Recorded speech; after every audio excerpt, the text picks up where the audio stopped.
Na parte de domingo, distrações e tentações. Vamos ler agora Juízes capítulo 14.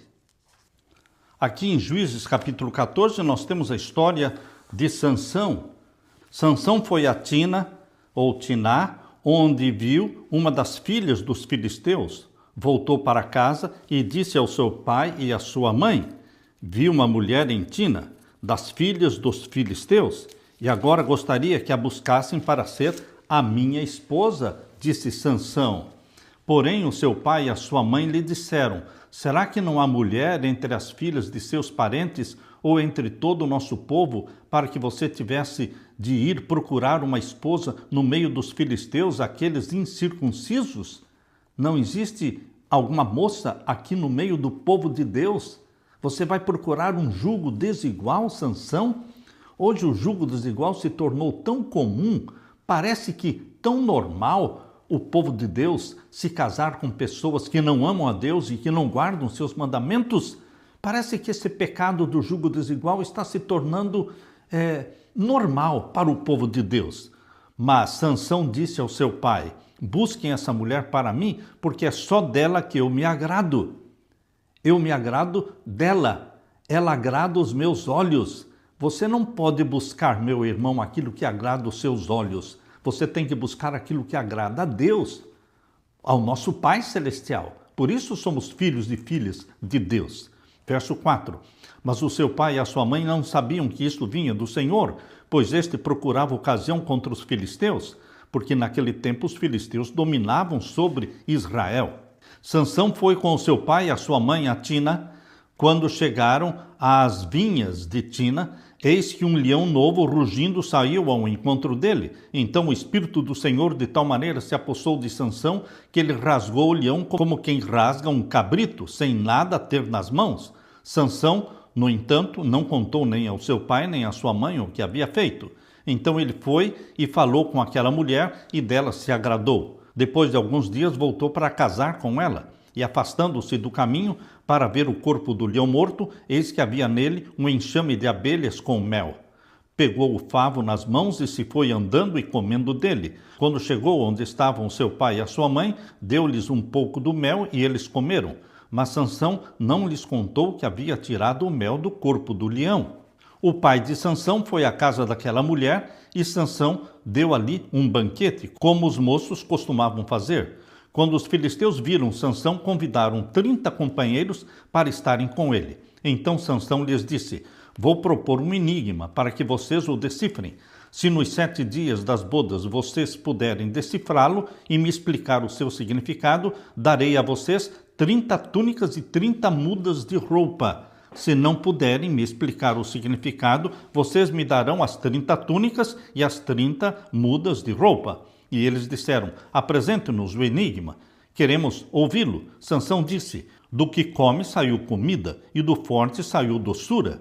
E em 3 dias não puderam decifrar o enigma. No 4º dia, disseram à mulher de Sansão: convença o seu marido a nos explicar o enigma. Do contrário, vamos pôr fogo em você e na casa de seu pai. Vocês nos convidaram para poderem se apossar do que é nosso, não foi? Então a mulher de Sansão chorou diante dele e disse: você só me odeia, você não me ama, pois você deu aos homens do meu povo um enigma a decifrar e ainda não me contou o significado. Mas Sansão respondeu: olha, nem para o meu pai nem para minha mãe eu contei o significado do enigma. E acha que eu iria contar para você? Ela chorou diante dele os 7 dias em que celebravam as bodas. No 7º dia, Sansão disse a resposta, porque ela não parava de importunar. Então ela declarou o enigma aos homens do seu povo. Assim, no 7º dia, antes do pôr do sol, os homens daquela cidade disseram a Sansão: que coisa é mais doce do que o mel e mais forte do que o leão? E Sansão respondeu: se vocês não tivessem lavrado com a minha novilha, nunca teriam descoberto o meu enigma. Então o Espírito do Senhor de tal maneira se apossou de Sansão que ele desceu até Asquelon, matou 30 homens daquela cidade, pegou as roupas deles e as deu aos que decifraram o enigma. Porém Sansão ficou irado e voltou para a casa do seu pai. Quanto à mulher de Sansão, foi dada em casamento ao homem que tinha sido seu amigo de honra. Agora lemos aqui em Juízes capítulo 16, verso 1, Sansão foi a Gaza, viu ali uma prostituta e teve relações com ela. E o verso 4 diz, depois disto Sansão se apaixonou por uma mulher do vale de Soreque, a qual se chamava Dalila. Verso 16 diz, ela o importunava e pressionava todos os dias com a mesma pergunta, de modo que a alma dele se angustiou até a morte. E o verso 17, então ele contou o seu segredo, dizendo, nunca foi passada uma navalha na minha cabeça, porque sou nazireu, consagrado a Deus desde o ventre da minha mãe. Se o meu cabelo for cortado, a minha força irá embora, ficarei fraco e serei como qualquer outro homem. Meu querido irmão, Sansão, ele foi chamado por Deus, mas ele não correspondeu ao chamado de Deus. Sansão foi chamado por Deus para uma missão, mas cedeu às tentações ao longo do caminho. O que a vida de Sansão nos ensina? O grande conflito, ele é um conflito real e todos nós estamos no meio desse conflito. Não foi só Sansão. A batalha que começou no céu, quando Lúcifer se rebelou contra Deus e batalhou contra Miguel e os seus anjos, e o dragão batalhou com seus anjos, e eles foram expulsos do céu. Esta batalha que começou no céu se desenrola hoje em nossa vida, como foi na vida de Sansão. Satanás sabe que, nos tempos em que nós vivemos, estamos vivendo às vésperas da segunda vinda de Jesus.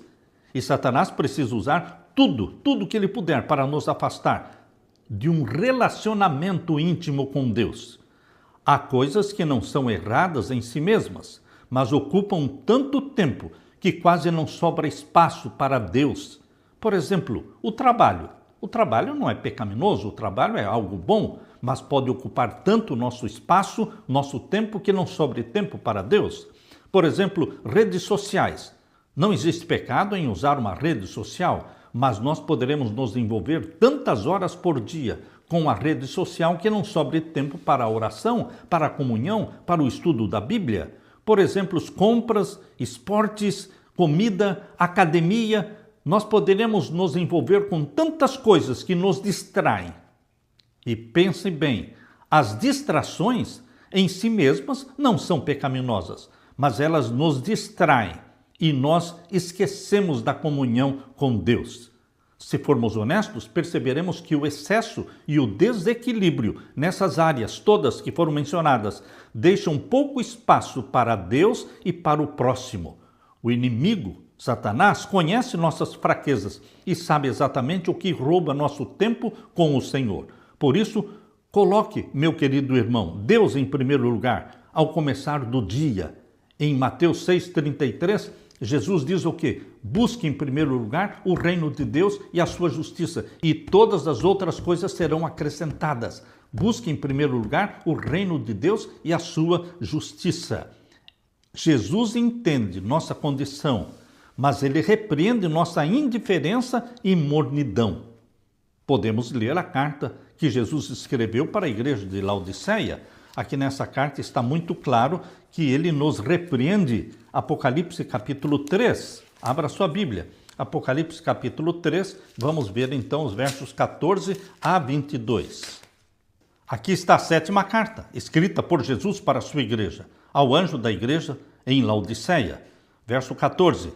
Estas coisas diz o Amém, a testemunha fiel e verdadeira, o princípio da criação de Deus.